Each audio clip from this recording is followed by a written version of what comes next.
स्वागत है आप सभी का। एफएम न्यूज देख रहे हैं आप और आपके साथ मैं हूं नितीशा बंसल। पीएफआई पर बैन, विपक्षी बेचैन। जी हां, पीएफआई पर मोदी सरकार के बड़े एक्शन के बाद एक बार फिर से सियासी गलियारों में बड़ा तूफान आ चुका है।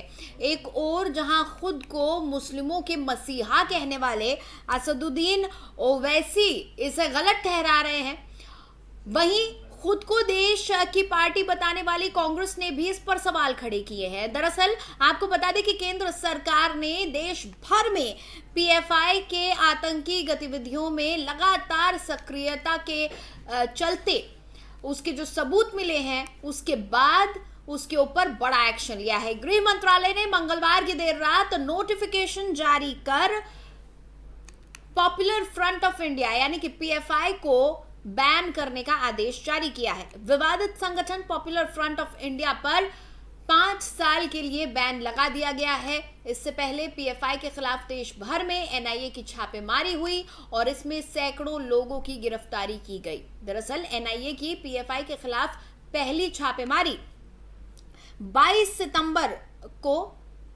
की गई थी और दूसरा राउंड जो छापेमारी का था वो 23 सितंबर को था। पहले राउंड में 106 पीएफआई सदस्यों को गिरफ्तार किया गया था, वहीं 27 सितंबर को 247 लोगों को गिरफ्तार किया गया। एनआईए समेत दूसरी जांच एजेंसियों को पीएफआई के खिलाफ सबूत मिले हैं, जिसके बाद गृह मंत्रालय ने कार्रवाई की है। वहीं अब गृह मंत्रालय ने पीएफआई पर 5 सालों के लिए बैन लगा दिया है। एक बार आपको सुनवा देते हैं कि अब तमाम जो राजनीतिक दल हैं वो इस पर क्या कह रहे हैं। पीएफआई पर एक्शन के बाद देश भर में नेताओं की प्रतिक्रिया भी सामने आ रही है। मैंने हमेशा पीएफआई की जो ये रेडिकल एक्सट्रीम अप्रोच है उसका हमेशा मैं अपोज किया हूं और करता रहूंगा, चाहे कोई रेडिकल एक्सट्रीम अप्रोच अडॉप्ट करेगा। मगर ये बैन इसलिए हम सपोर्ट नहीं कर सकते क्योंकि चंद इंडिविजुअल अगर कोई क्राइम करते हैं उस बिना पर अगर आप ऑर्गेनाइजेशन को बैन करेंगे, सुप्रीम कोर्ट ने क्या कहा कि mere association with an organization is not enough to convict someone। ये जो ड्रैकोनियन बैन जो लगाया गया है ये मुस्तकबिल के लिए डेंजरस चीज़ है, क्योंकि आप ये कहना चाहेंगे कोई भी मुसलमान अपनी दिल में जो बात है, जहन में बात है वो ना करे। और जिस तरीके से हमारी इलेक्ट्रल जमहूरियत चल रही है वो फाशिज्म के करीब जा चुकी है। तो अब कोई भी नौजवान मुसलमान अपनी बात को रखेगा तो आप एक पैम्फलेट निकाल देंगे पीएफआई का और फिर बैन लगाया। पीएफआई संगठन जो है, ये जो पॉपुलेशन फ्रंट ऑफ इंडिया, ये जो पाकिस्तान जिंदाबाद के नारे लगाते हैं उनको इस देश में ऐसे नारे लगाने का कोई अधिकार नहीं है। यह गृह विभाग पूरी तरह उनका बंदोबस्त करेगी और केंद्र सरकार ने जो निर्णय लिया है, योग्य निर्णय लिया है, इस देश में देशभक्तों का ये देश है, ये राज्य है, राष्ट्रभक्तों का है। या देशद्रोही बयान किसी पर कोई कर नहीं सकता है और वो साइन भी नहीं किया जाएगा। Okay sir, thank you. हुआ दिखा रहे हैं लोगों के ऊपर, तो सबसे पहले आरएसएस पर बैन करिए। आरएसएस को, ये उससे भी बदतर संगठन है जो हिंदुत्व का कट्टरपंथा।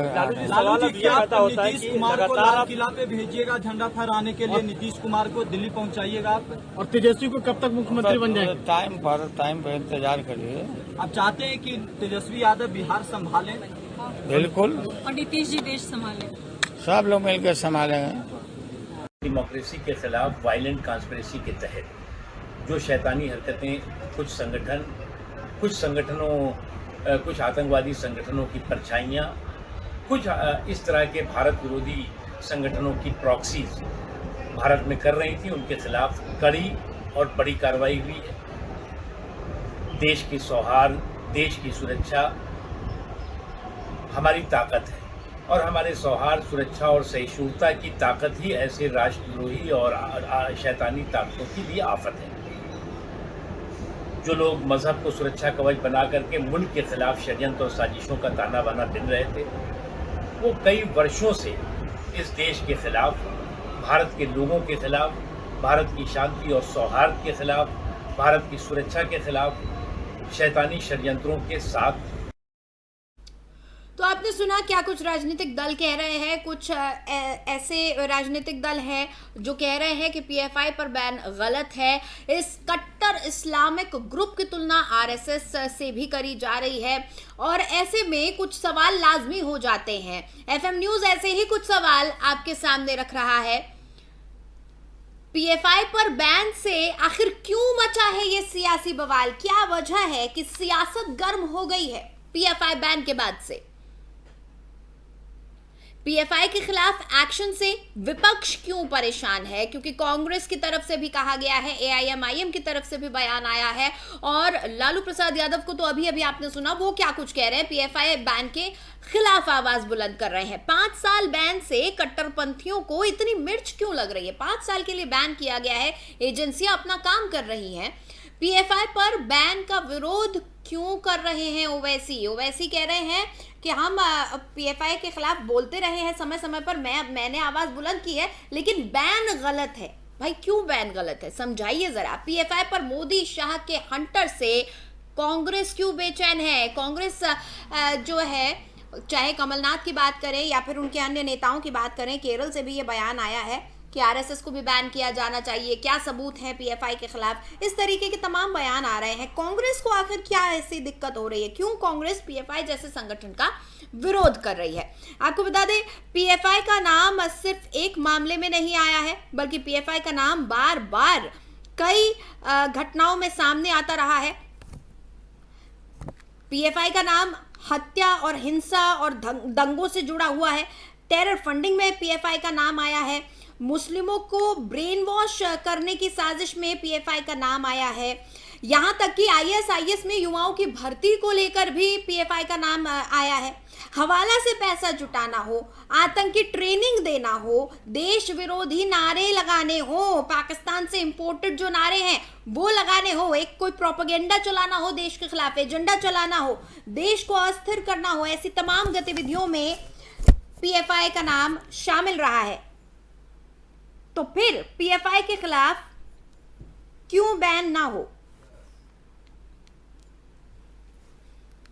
और कुछ मेहमान भी हमारे साथ जुड़ गए हैं इस वक्त, उनसे भी हम एक बार बातचीत कर लेते हैं, अपनी चर्चा की शुरुआत करेंगे।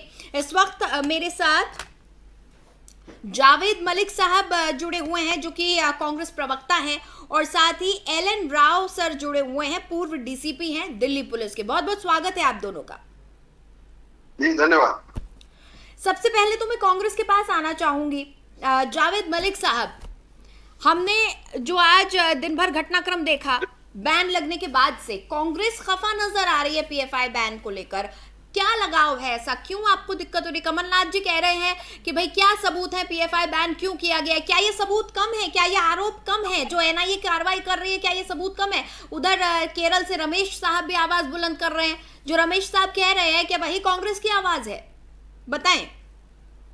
नहीं, कांग्रेस की आवाज यह है कि कांग्रेस जो है वो आतंकवाद पर जीरो टॉलरेंस की नीति पर काम करती है। ठीक है। लेकिन भाजपा की करनी और कथनी में बिल्कुल अंतर है। अच्छा। वो इसलिए है, पुलवामा में अटैक हुआ था, 44 जवान हमारे शहीद हुए थे। हाँ। उसका मुख्य आरोपी डीएसपी दिवेंद्र सिंह था, उसको एनआईए ने बेल करा दी, उसकी चार्जशीट दाखिल नहीं की।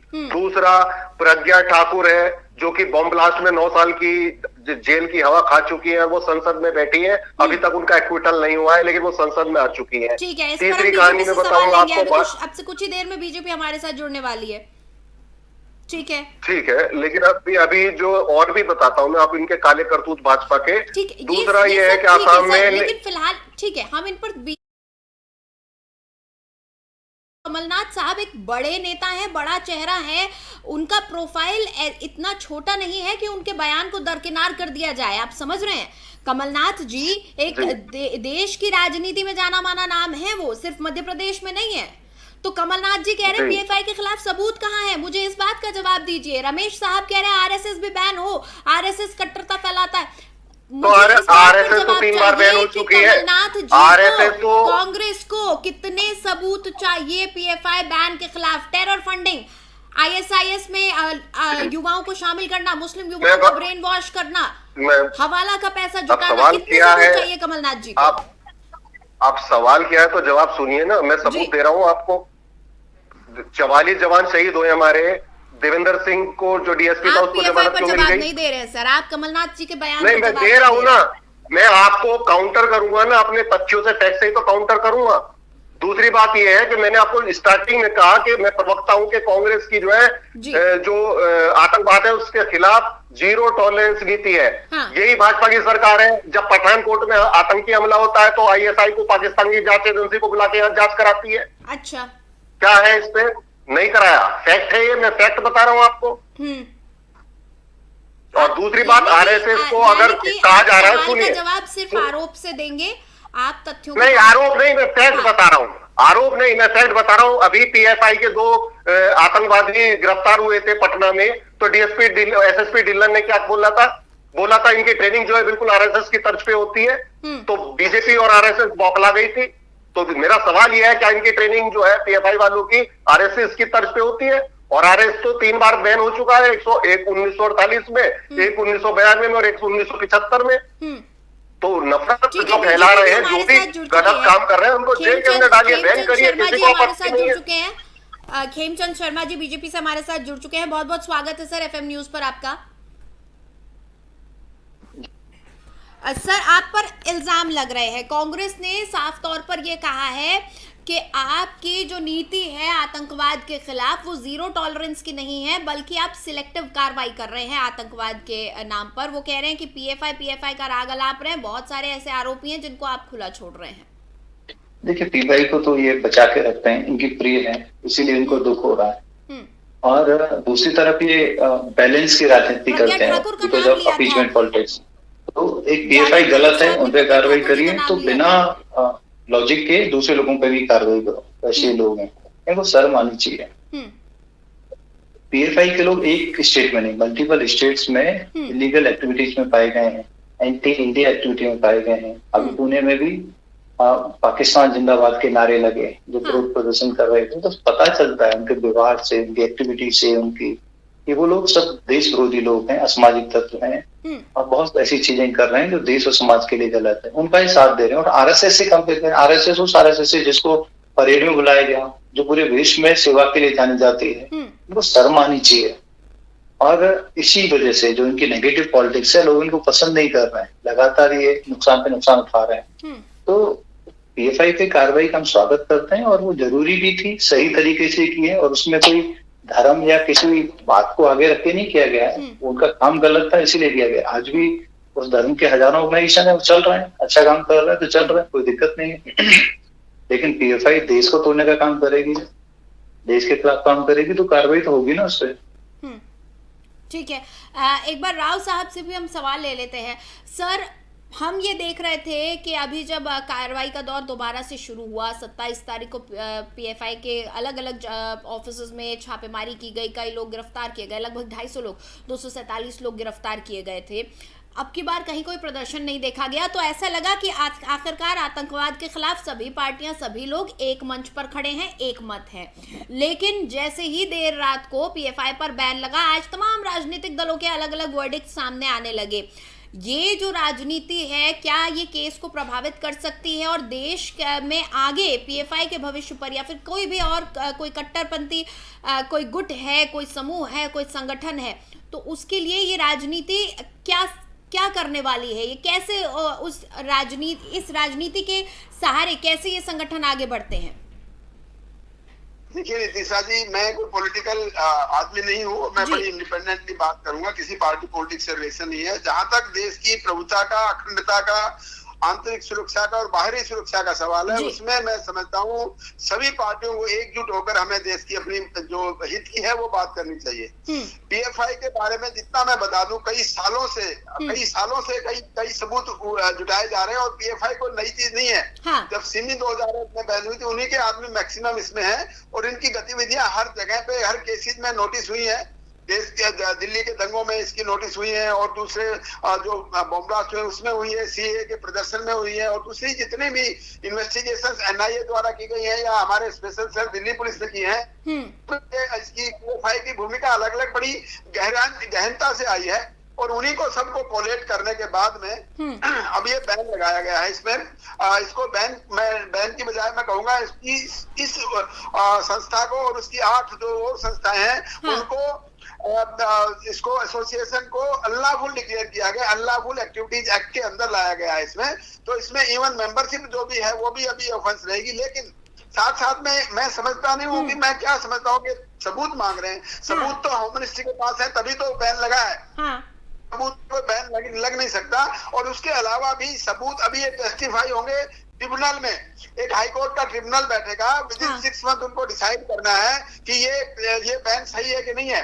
तो सबूत तो वहां दिखाए जाएंगे, सबूत पब्लिकली या टीवी पे थोड़ी दिखाए जाते हैं। बहुत सी सीक्रेट फाइल होती है एमएचए की, वो सारे सबूत और कुछ एक सबूत तो बड़े जाहिर है कि किस प्रकार से उग्रवादी संगठनों से जुड़े हुए उग्रवादी लोगों के साथ में उनकी पिक्चर्स है, हवाला से पैसा आ रहा है, देश के हित में काम कर रहे हैं, देश की हमारी जो उग्रवादी संस्थाएं उनको मदद कर रहे हैं। ये सारी चीजें तो जाहिर है, इसमें कोई डाउट नहीं है। लेकिन हाँ, लोगों को गुमराह करके वो कहते हैं कि हम लोगों के भले की बात कर रहे हैं, इस प्रकार से वो कहते हैं। और फिर ये बात करने के बाद अब जो भी पॉलिटिकल पार्टी, मैं नाम नहीं लूंगा, वो अगर ये इनको तकलीफ हो रही है तो मैं नहीं समझता हूँ कि वो देश के हित की बात कर रहे हैं। देश की जहाँ पर हित की बात है वो सर्वोपरि होनी चाहिए, किसी भी पार्टी पॉलिटिक्स से ऊपर होनी चाहिए।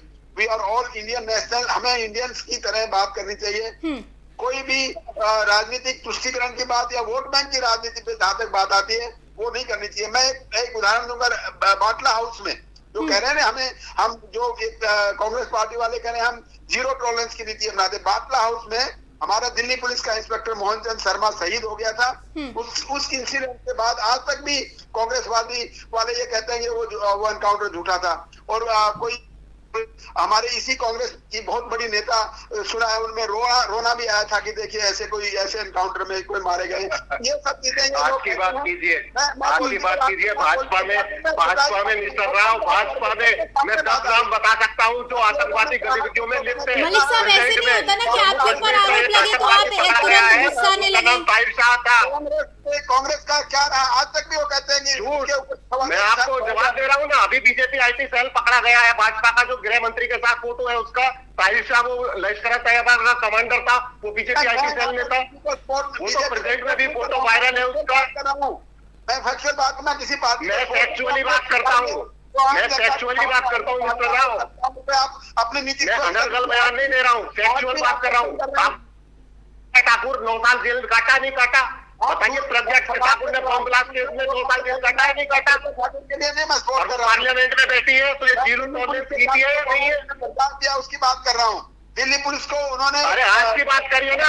8 साल से प्रज्ञा ठाकुर 9 साल जेल में काट के आ रही है, वो बैठी है संसद में। आप बताइए उसको। प्रज्ञा ठाकुर पर जवाब हम बीजेपी से ले लेते हैं। प्रज्ञा ठाकुर पर जवाब बीजेपी देंगी क्योंकि खेमचंद शर्मा साहब, उनका सीधा ताल्लुक यहाँ सरकार से है और सवाल इस वक्त देश की प्रमुख विपक्षी पार्टी कांग्रेस उठा रही है। नहीं, मिस्टर राव जो है एक्स कॉप है, एक्स डीसीपी है, तो ये भी बता सकते हैं ना। वो टेररिस्ट अक्यूज है, उनका संबंध किसी पॉलिटिकल पार्टी से नहीं है। जिस पॉलिटिकल पार्टी की आप बात कर रहे हैं वो पॉलिटिकल पार्टी से हम सवाल लेंगे इस पर। वो दिल्ली पुलिस की बात कर रहे हैं तो मेरा सवाल होगा ना, as a neutral, as a जज सवाल का जवाब देंगे ना। नहीं, वो दिल्ली पुलिस की बात कर रहे थे। उन्होंने ये नहीं कहा कि कौन नेता गुनहगार है और कौन नेता बेगुनाह है। वो दिल्ली पुलिस के जवान की बात कर रहे हैं। उसकी बात क्या है? उसमें आज तक कांग्रेस उसको सपोर्ट कर रही है, उसको वोट बैंक के लिए यूज कर रही है। हम किसी को सपोर्ट नहीं करते। मेरा एक सिंपल सवाल है, ये बताइए 9 साल जो टेरर एक्यूज है, 9 साल जेल की हवा खाई है उसने, वो संसद में बैठी है, क्या ये सही है या गलत है? सर, संसद, मलिक साहब आपको समझना होगा, संसद में कौन बैठा है, किस पार्टी से बैठा है, उसका नुमाइंदे हमारे साथ जुड़े हुए हैं, हम उनसे उस पर सवाल लेंगे। वो नहीं, एक्स कॉप ने पुलिस की बात करी है, दिल्ली पुलिस की बात करी है। उन्होंने किसी नेता की बात नहीं करी कि कौन नेता दोषी है कौन नहीं। अच्छा ठीक है, आप मुझे ये बता दीजिए। केस की बात कर रहा हूँ, कांग्रेस का क्या बर्ताव रहा है उसकी बात की है मैंने। अरे छोड़िए बर्ताव, आज का बर्ताव बताइए ना, आज का बर्ताव बताइए क्या है पुलिस के साथ? अरे मलिक साहब गजब बात करते हैं। आप भी तो 8 साल 9 साल पहले की बात कर रहे हैं ना, तो फिर आपसे सवाल किया जाए तो आज ही की सिचुएशन पे क्यों किया जाए, पुरानी सिचुएशन पे क्यों ना किया जाए? ये सिलेक्टिव, आप कैसे ये कह सकते हैं? आप इस चीज के समर्थन में मुझे एक जवाब दे दीजिए मलिक साहब। आप कह रहे हैं कि आप सिलेक्टिव कार्रवाई नहीं करते हैं, हम कोई सबूत नहीं मांग रहे। नीतीश जी आपने कहा ना हम सबूत मांग रहे हैं। सर एक बात बताइए, कमलनाथ जी आपके नेता हैं ना, कमलनाथ जी बीजेपी के नेता हैं, बड़ा चेहरा है। अभी दिल्ली का भी उनको हमने सुना था भाई बुलावा आया है, जब अध्यक्ष पद की बात हो रही थी, जब तमाम राजस्थान की राजनीति डोलने लगी, तो कमलनाथ साहब का नाम तब भी सामने आया था। भाई प्रमुख नेताओं में से आपके एक वो हैं, और वो कह रहे हैं कि कौन से सबूत हैं? कमलनाथ साहब सबूत मांग रहे हैं। प्ले करिए वीडियो, प्ले करिए वीडियो भी अगर उन्होंने बिल्कुल मैं आपको प्ले करवा के दिखाऊंगी। केरल से आपके नेता है रमेश साहब, उन्होंने क्या बोला? उन्होंने मत करिए नीतीश जी, प्ले करिए, उन्होंने कहा कि सबूत दीजिए। एक मिनट जावेद मलिक साहब, आप मुझे इस तरह से नहीं बोल सकते, बयानबाजी मत कीजिए। मैं यहाँ पर किसी का पक्ष लेने नहीं बैठी हूँ, मैं देश के लोकतंत्र के चौथे स्तंभ के तौर पर यहाँ बैठी हूँ। आप गलत बयान को मैं कोट नहीं कर रही हूँ, इसकी जरूरत मुझे नहीं है, इसकी जरूरत तमाम राजनीतिक दलों को पड़ती है, राजनीतिक दलों के नुमाइंदों को पड़ती है। और दोबारा आपने ऐसी बात करी सर, तो मैं इसको बहुत पर्सनली ले लूंगी। आप मुझ पर आरोप नहीं लगा सकते हैं। मैं यहाँ किसी पार्टी की नुमाइंदा नहीं हूँ, आप यहाँ प्रवक्ता हैं, आप मेरे शो में एज अ गेस्ट आए हैं, मैं उस चीज की इज्जत रख रही हूँ, लेकिन आप किसी को बेइज्जत नहीं कर सकते हैं। आप मुझ पर बयानबाजियों का आरोप ना लगाएं। जावेद साहब, ये आप राजनेताओं का काम होता है, ये आप राजनेताओं का काम होता है। आपने कहा बयानबाजी का शौक मुझे नहीं है, बयानबाजी का शौक मुझे नहीं है। राव सर, लगातार ये आरोप उठ रहे हैं कि पीएफआई को बैन किया जाना गलत था। ओवैसी साहब ने ये बोल दिया कि मैं पीएफआई के खिलाफ देखिए आवाज तो बुलंद करता हूं, मैं अपनी बातें कहता हूं, लेकिन बैन गलत है।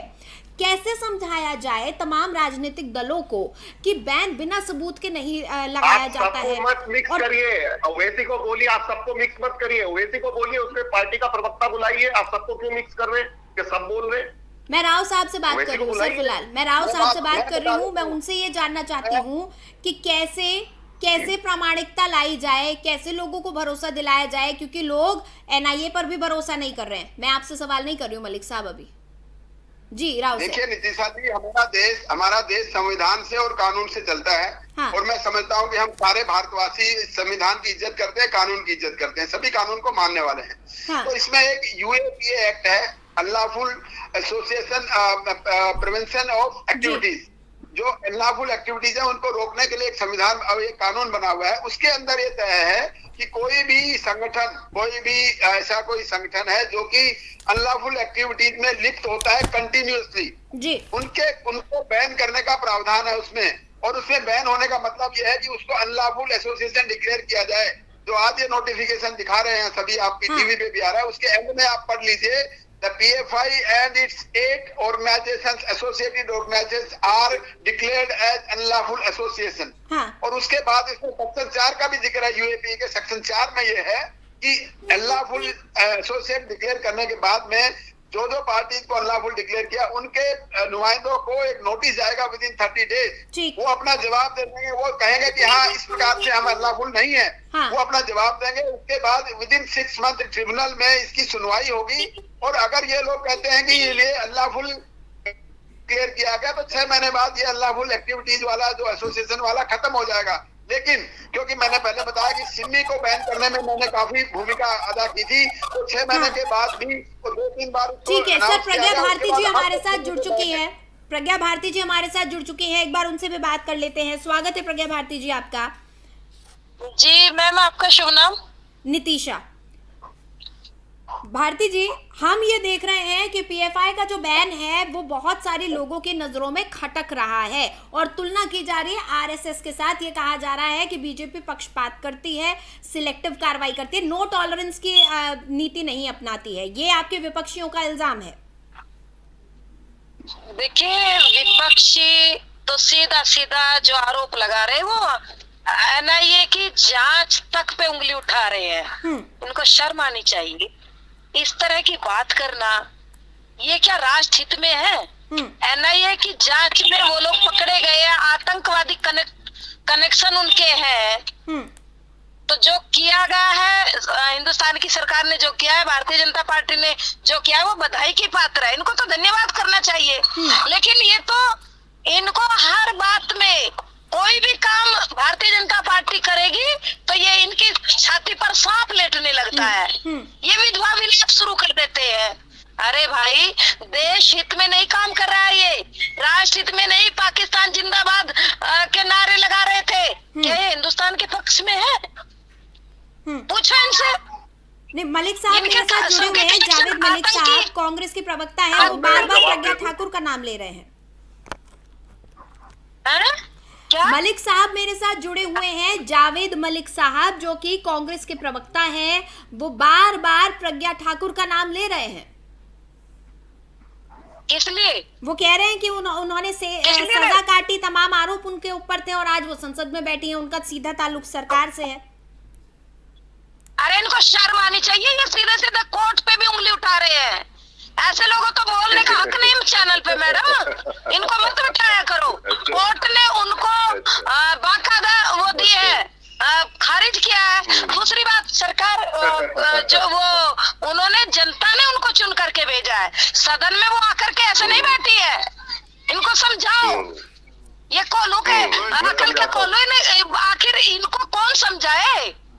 साध्वी प्रज्ञा ठाकुर को जनता ने सम्मान चुन करके सदन में भेजा है। ठीक है, जावेद जी इसको कुछ कहना चाह रहे हैं। मुझे ऐसा लग रहा है जावेद जी षड्यंत्र था ये कांग्रेस का, जो ये बोल रहे हैं साधु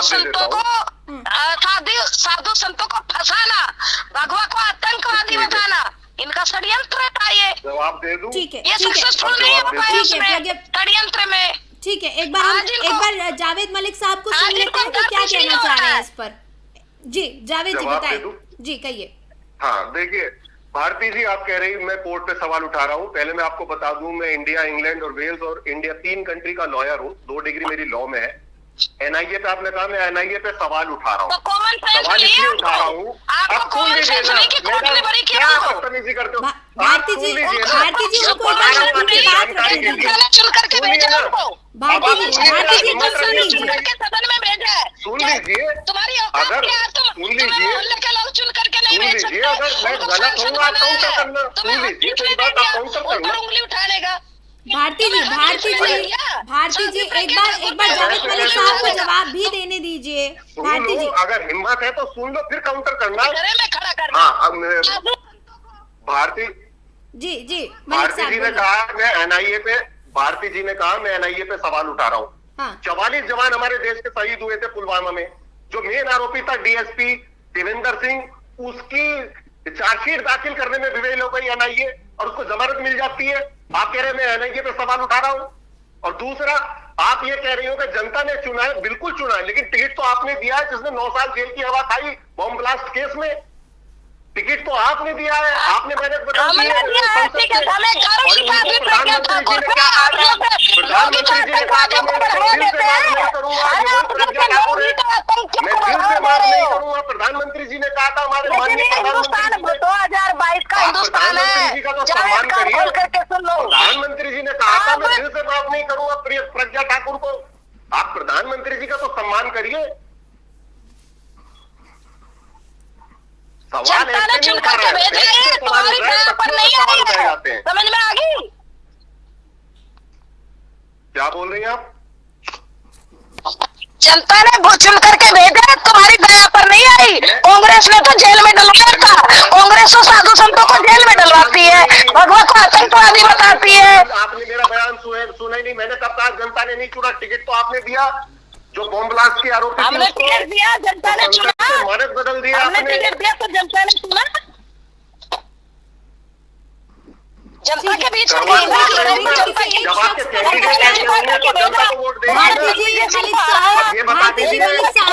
हम किसी एक शख्स पर नहीं अटक सकते हैं। फिलहाल हम बात पीएफआई की कर रहे हैं। सवाल ये उठ रहा है कि आखिर पीएफआई पर जो बैन लगा है उससे इतनी तकलीफ क्यों हो रही है? कोई आपत्ति नहीं है। देखिए नीतीश जी, कोई आपत्ति नहीं है। और खाली पीएफआई नहीं, कोई भी संस्था, कोई भी इंडिविजुअल अगर जो हमारे देश को तोड़ने की बात करता है, हमारे देश की सोवरेनिटी पे खतरा है या हमारे देश का कानून हाथ में लेता है, सबसे सख्त कार्रवाई होनी चाहिए, जेल के पीछे जाना चाहिए। खाली बैन से काम नहीं चलेगा, आगे भी बढ़ना है तो सरकार को बढ़ना चाहिए, हम समर्थन करते हैं, उसके कोई विपरीत नहीं है। लेकिन जब कोई फैसला लिया जाता है तो कई बार डिस्कशन होता है। जैसे मैं आपसे सवाल कर रहा हूं, मैडम ने कहा भारती जी ने कि आप एनआईए पे सवाल उठा रहे, तो मैंने लॉजिक दिया, मैं क्यों उठा रहा हूं सवाल, ठीक है, तो ऐसे ही नहीं बोल रहा ना मैं। Thank you. ठीक है, समय हमें इतने की ही इजाजत देता है। बहुत बहुत धन्यवाद साध्वी प्राची भारती हमारे साथ में, प्रज्ञा भारती जी हमारे साथ जुड़ी, जावेद मलिक साहब हमारे साथ जुड़े, एलन राव जो कि पूर्व डीसीपी रहे हैं दिल्ली पुलिस के, और साथ ही खेमचंद्र शर्मा जी प्रवक्ता बीजेपी के। बहुत बहुत शुक्रिया आप चारों का हमारे साथ जुड़ने के लिए। तो आज सुबह से ही बयानबाजियों का दौर लगातार जारी था। कुछ लोगों ने पीएफआई बैन का समर्थन किया, तो वहीं कुछ लोग ऐसे भी थे जिनके पेट में पीएफआई बैन के नाम से दर्द होने लगा। सवाल यही उठ रहा है कि क्यों सबूत मांगे जा रहे हैं। एनआईए जैसी केंद्रीय एजेंसी जब जांच कर रही है, सबूत इकट्ठे कर रही है, गिरफ्तारियां कर रही है, हिरासत में लोगों को ले रही है, उसके बावजूद भी सबूत मांगे जा रहे हैं। आरएसएस से उसकी तुलना की जा रही है। क्या वजह है इस तुलना किए जाने की? क्या वजह है कि जब बैन हो रहा है तो एनआईए पर सवाल खड़े हो रहे हैं, जब एनआईए कार्रवाई कर रही थी तो प्रदर्शन किए जा रहे थे? आखिर ये विश्वास की कमी है या फिर ये कोरी राजनीति है?